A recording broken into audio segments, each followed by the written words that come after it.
Day 4, and I'm still wearing the same shirt, which by the way you can purchase from www.cavemantraining.com/shop. Lots of cool kettlebell t-shirts there. Day 4. Same as yesterday, 6 minutes of work, 20 seconds work, 10 seconds rest. Yesterday we did the pendulum low swing, so you stayed connected. Today we're going to do the high pendulum swing, which basically means you perform the low swing, but you're pulling through. So it's a bit more power, a bit more of a push, coming up, pulling, releasing here, letting that weight come up as high as you can, but don't pull it up. Do not start pulling with your biceps. You will start feeling it here. You'll know when you do the pendulum high swing wrong and not generating the power with the push, with the leg, and with the pull from coming up, and you're going to be pulling here, is when you start feeling it here, especially when you start doing high reps of it. So like yesterday, before you do your 6 minutes of work, spend some time into actually exploring this movement. I will demonstrate.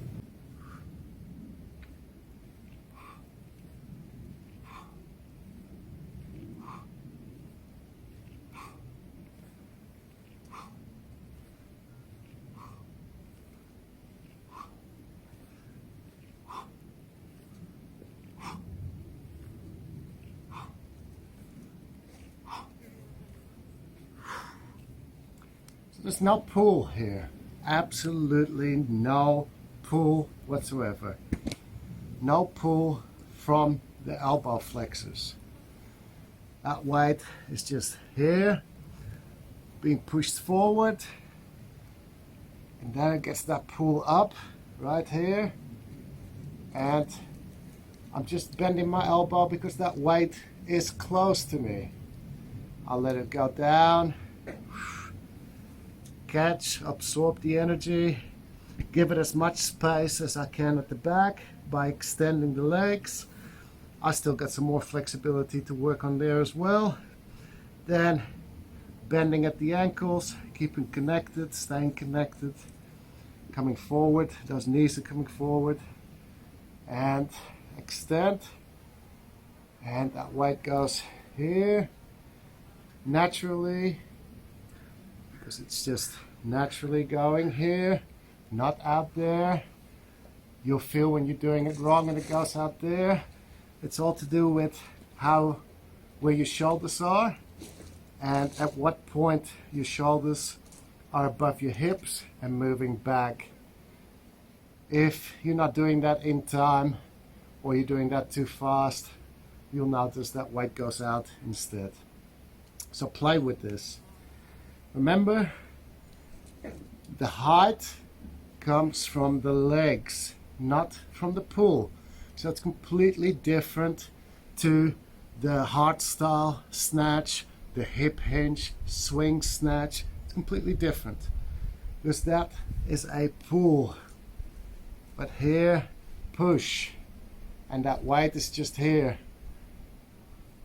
That pull did happen, but only here, not here.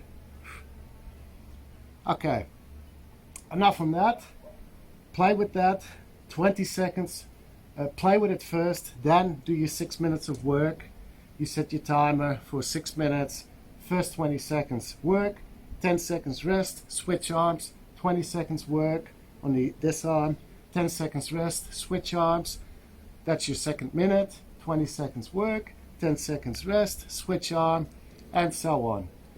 Take your time. This is about technique, not about getting a sweat in, okay? 6 minutes of work of the hip hinge swing, high pull, and then into hip hinge swing snatch.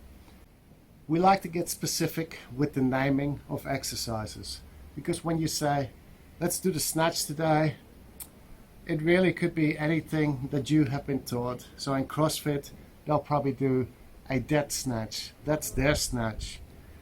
Somebody at home has been learning a hang snatch or a swing snatch or a sport style snatch. So when you say snatch, it doesn't mean what kind of snatch. So that's why we like to get specific. Hip hinge, swing, snatch, which means hip hinge, swing, snatch.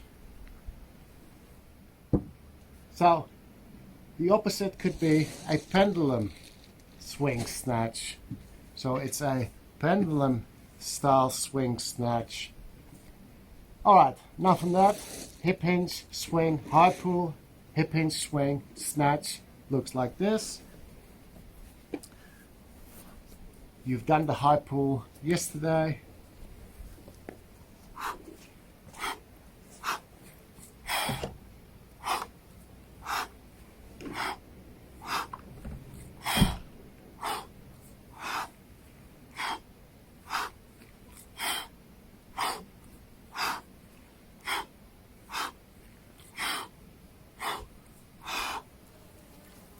So you can do half snatch or full snatch depending on where you're at.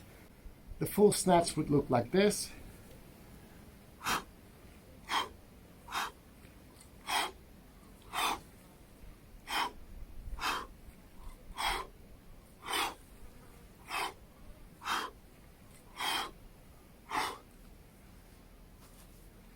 You switch at will, so you can do 5 of those of the combo on one side and 5 on the other, or you can switch every time you complete the combo. So hip hinge, swing, high pull, hip hinge, swing, snatch, switch sides, up to you.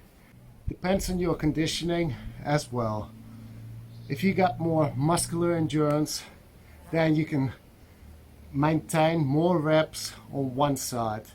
You might be able to do 5, 7 or 10 and then switch. If you're still a beginner, switch with low reps. The alternative would be a hip hinge swing, high pull, and a clean and push press.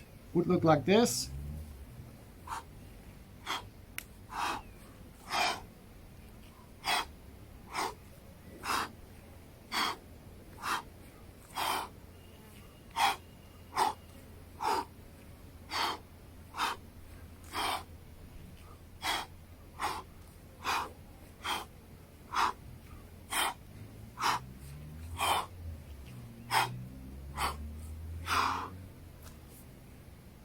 So again, anybody can do this.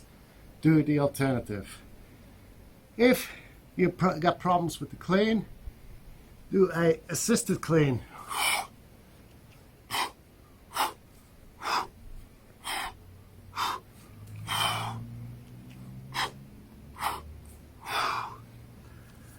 I spoke to you about the assisted clean before, so look into that. Assisted clean is where you help with the other hand. It's really great to help with opening up and inserting the hand into the window, which happens right there, right here. This is not a good hand insert. You gotta let go of that bell to get the hand insert. Super important. That's it for day 4. See you tomorrow, guys.